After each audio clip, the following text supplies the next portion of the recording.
Tek parça ör, çanta olsun. Gün içerisinde hızlıca örüp, yani şöyle söyleyeyim.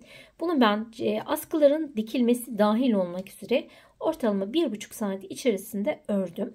Kenarlarını hemen diktim. Askısını tamamladım. Ve bir tek çıt çıt kaldı. Çıt çıtını da buraya ayırdım. Onu da dikilecek. Dilerseniz içine astar yapabilirsiniz.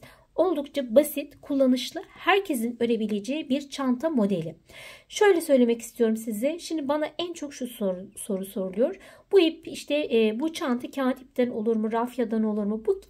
Bu çanta modeli istediğiniz ipten örebilirsiniz. Hatta deri iple bir örme isteğim var. Deri ipte de bir görmek istiyorum. Şu şekilde çanta askıları bu modele çok yakıştı. Umarım beğenirsiniz. Hızlıca model anlatımına geçmek istiyorum. Kanalıma abone olup beğeni ve yorum yaparsanız beni mutlu edersiniz. Buyurun efendim. Çanta bu şekilde tek bir parçadan oluşuyor. Yapımı oldukça kolay bir model oldu, öyle söyleyeyim size. Hatta şunu da düşünebilirsiniz. Bu parçadan 2 tane örersiniz. Bir de sık iğneden yan kenar yaparsınız. Daha farklı bir çantada elde edebilirsiniz. Hatta bir ara onu da örelim inşallah. Şöyle söylemek istiyorum size. Şimdi benim kullandığım ipler böyle peluş ipler. Ama ben bu peluş ipi 2 kat olarak ördüm. Şu şekilde yaptım. Bakın göstermek istiyorum size. Şöyle 2 kat olarak ben bunu çantayı ördüm. 7 numara tığ kullandım bu arada. Hemen şimdi size ölçüsünü de söylemek istiyorum. Şu uçtan şu uca olan ölçü 43 santim oldu. Böyle altıgen bir motif. Motifin yapılışını size ben farklı bir ipten göstereceğim. Çünkü buradaki tüylerden dolayı hani belki gözünüzden kaçan noktalar olabilir. Yapım aslında kolay ama dikkat edilmesi gereken bir takım noktalar var. Bundan dolayı hani dedim ki bir koton iple sizlere göstermek istiyorum. Daha sonra da hemen ne yapacağız? Yan kenarlardan dikeceğiz. Şöyle hemen kenara aldım. Şöyle lila koton ip, ince bir ip ama en azından batma noktalarını tam olarak görebileceksiniz. Kameramı da hemen şöyle büyüttüm. Hemen işaret parmağımı, ipimi şöyle bir doladım. Orta parmağımın üzerinde, bakın orta parmağımın üzerine koydum. Şöyle bir tur geçirdim. Sihirli halka yapıyorum. Baş parmağım ile de sabitledim. Kancam yukarıya bakıyor. Hemen ne yapıyorum? Şöyle bir zincir çekiyorum. Eğer siz bu sihirli halkayı yapmakta zorlanırsanız hemen ne yaparsınız? 3 tane zincir çekersiniz şu şekilde. Bunu saymazsınız. 1, 2, 3 dersiniz ve bu uçtan uca ne yaparsınız? Birleştirirsiniz. Bu sizin halkanız olmuş olur. Halkanın içerisine ne yapacağız? Trabzanlarımızı yapacağız. Şimdi ben sihirli halkayı hemen tekrar bir kez daha size gösterip devam ediyorum. İşaret parmağımdan orta parmağımın üzerine ipi aldım. Bir tur geçirdim. Baş parmağım ile tuttum. Kancam yukarı bakıyor. Hop yukarı çıkarttım ve üzerinden 1, 2 tane zincir çektim. Ve halkayı şöyle aldım. Açılmamasın diye şu bağlantı noktasını elimle şöyle tutuyorum. Tığımın üzerine ipimi aldım. Hemen halkanın içerisine girdim. Bakın şöyle ipi aldım. Tığımda 3 ipim var. Önce ikisini çıkardım. Sonra ikisini çıkardım. Arada 1, 2 zincir çektim. Tekrar tığa ipimi doladım. Bakın tekrar aynı halkanın içerisine girdim. Tığımda 3 ipim var. Önce ikisini çıkardım. Sonra ikisini. Tekrar tığa ipimi doladım. Halkanın içerisine girdim. Önce ikisi, sonra ikisi. Arada ne var? 2 zincirimiz var. Tekrar devam ediyorum. Bu şekilde toplam 6 adet grup hazırlıyorum. Bu üçüncü. Bakın sihirli halkanın avantajı şu. Bu ipi şu şekilde çektiğiniz zaman şu ortayı sıfırlayabiliyorsunuz. Şimdi tekrar 2 zincirim var. Hep 2 tane yapıyorum. 1, ikinci ikili trabzanım. Tekrar 1, 2 zincir çekiyorum. Tekrar aynı halkanın içerisine şöyle giriyorum. 1, 2, 3, 4, 5, 2 zincir. Tekrar Evet bakın. Şöyle koyuyorum. 1, 2, 3, 4, 5, 6. 6 tane grubumu hazırladım. Şuradan ipimi hemen çekip şöyle ne yaptım? Ortayı sıfırladım. Tekrar 1, 2 zincir çektim. 3 zincir çekmiştim. Onun tepe noktasına geldim. Hop. Şöyle ilmek kaydırdım. Bakın. Şimdi ikinci sıradayız. 1, 2 zincir çekiyorum yukarıya çıkarken.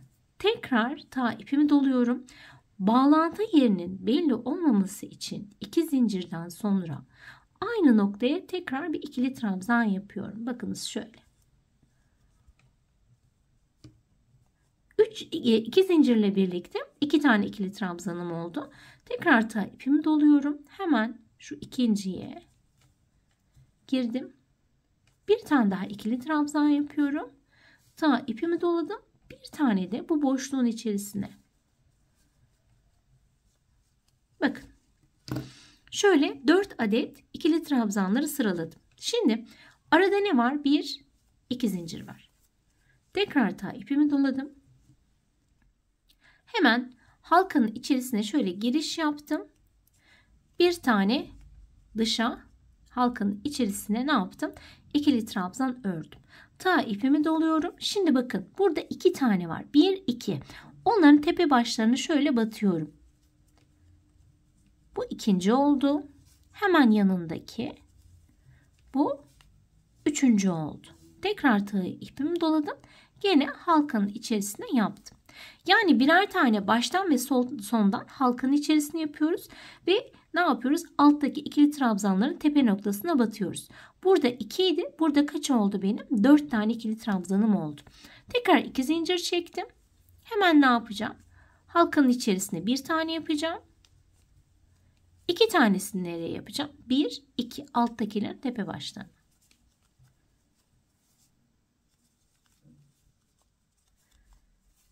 Üç ve 4. Tekrar 1, 2 zincir çektim.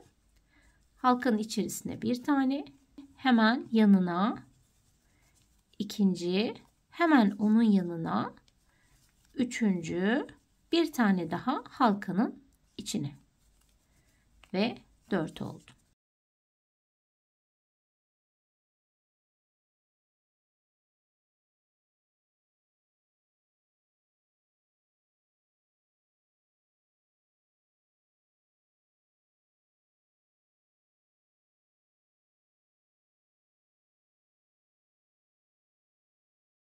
Bakın şimdi ne yapacağım? 1, 2 zincir çekeceğim. Burada 2 zincir çekmiştim. Onun geldim tepe noktasına girdim. Tığımda ip olmadan ilmeğimi kaydırdım. Bakın bağlantı yerimde hiçbir şekilde belli olmuyor. Şimdi bir üst sıraya geçiyorum. Yine aynısını yani bu şekilde ne yapacağız? Motifimizi büyüteceğiz. 1, 2 zincir çektim. Ta ipimi doladım. Ne yapacağım? Olduğum noktanın içerisine bir tane hemen ikili trabzan yapacağım. Ondan sonra devam ediyorum. 3, alttakilere batıyorum bakın. 4,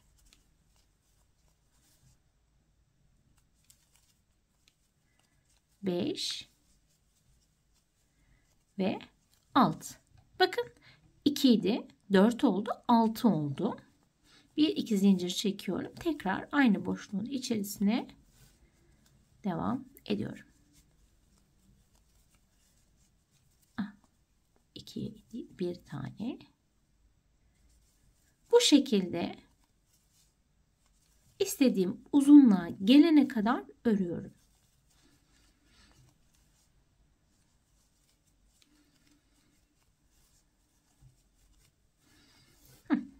Bu şekilde. 2, 4, 6, 8, 10, 12 bu şekilde devam ediyor. Şimdi siz bu modeli istediğiniz ipten örebilirsiniz. İnceliğine ve kalınlığına göre tabii ki sıra sayısı değişir. Genişliği değişir. Buna dikkat edersiniz. Şimdi ben toplamda 1, 2, 3, 4, 5, 6, 7, 8, 9 sıra ördüm. 9 sıra ördüm ve sonlandırdım. Çünkü şu şekilde katladığım zaman benim istediğim ideal ölçüye ulaşmış oluyor. Bakın bu şekilde katlanıldığı zaman hani kaç santim? Hemen şöyle olduğu zaman boyuna bakalım. Boyu 18 santim. Bu şekilde, şimdi bu şekilde böyle üçgen gibi yukarıya doğru gidiyor. Yine altıda 43 santim olarak belirlemiş oluyoruz. Şöyle.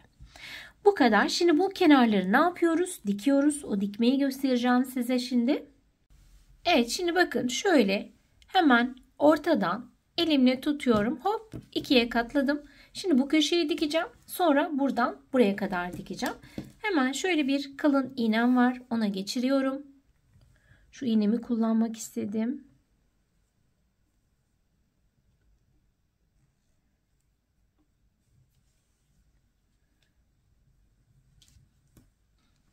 Evet. Şimdi çok basit bir yöntemle bakın. Uçtan uca şuradaki gözükmüyor bu V'ler ama şöyle V'ler var. Onların içe bakan kısımlarından alıyorum.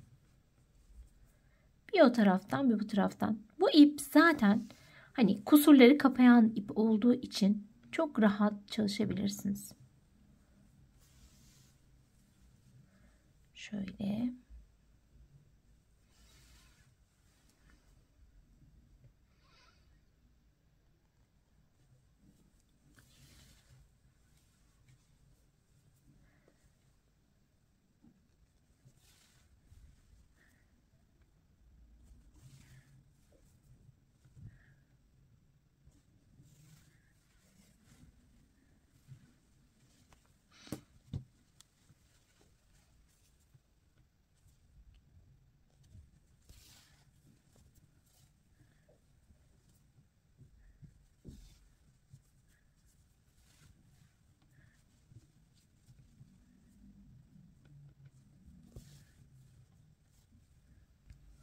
Evet, yan kenarlarını hemen diktim. Şöyle silikonda bir çanta askısı buna çok yakışacağını düşündüm. Bunun da böyle kenarlarında hemen neler var? Delikleri var. Hızlı bir şekilde sizler de dikebilirsiniz. Şimdi bir parçasını da bu şekilde dikeceğim. Şöyle. Ondan sonra bir de çıt çıtımız var. Çıt çıtı hemen size göstermek istiyorum. Şöyle derilerden, şu an bu yeşil gibi olanı, bunun kahvesi de var bende. O kahve tarzı olanı dikeceğim içerisine. Bu da sırıtmadı ama kahve olan tabii ki daha çok yakışacaktır.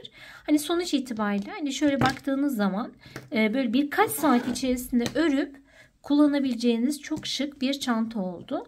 İplerini falan daha henüz gizlemedim. Buradaki ipler gizlenecek. İç astarı olacak. Dilerseniz yaparsınız. Dilemezseniz yapmazsınız. Ama astar olursa çantalarınızı tabii ki daha uzun ömürlü kullanırsınız. Çok tarz bir çanta oldu. Yani bunu bir de deri ipten yaptığınızı düşünün. Ona da çok yakışır.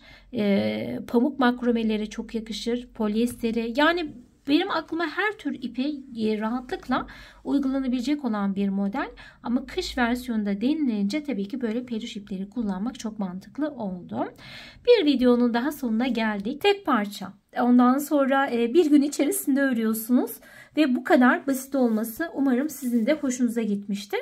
Size şimdi bir bilgi daha vermek istiyorum. Şimdi şu uç kısımlarını eğer bu şekilde hani tam böyle dikey konumda istemezseniz eğer şöyle içerisinden bir parmak yardımıyla hafifçe içi alıp bir form verebilirsiniz. Bakınız şöyle.